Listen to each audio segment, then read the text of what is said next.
Hello, Prabha வன்ஷா போனாருங்களா? ஒண்ணு ஒரு சின்ன டவுட்.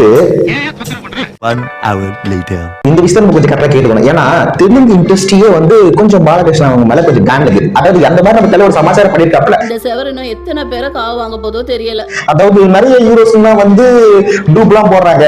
பட் எனக்கு அதெல்லாம் பிடிக்கிறது இல்ல. நான் எல்லாமே ஒரிஜினல் தான் செய்வேன். எனக்கு வந்து டூப் போடுறது சுத்தமா பிடிக்காதுன்னு. ఇప్పుడు నేను ఎన్నో సినిమాలు కాళ్ళు చేతులు అన్ని ఇరిగినాయి నాకు.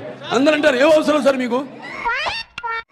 వెళ్ళి మీరు కెమెరా ముందు నటిస్తే అది నిలబడితే ఆ చేసేవాడు డూప్లికేట్ రెండోడు చేస్తాడు కదా అని. కాదు, నేనే ఒరిజినల్ చేస్తాను. ఏమైనా చేయడానికి నేను సిద్ధం.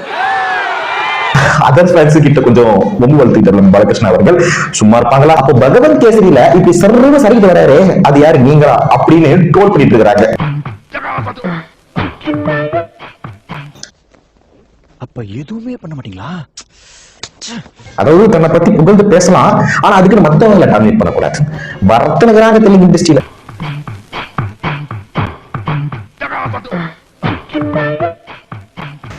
ஹேண்டில் கீழே லிங்க் இருக்கு, அது டச் பண்ணீங்கன்னா ஃபுல் வீடியோ வரும். அப்படி மறக்காம சேனலை சப்ஸ்கிரைப் பண்ணுங்க.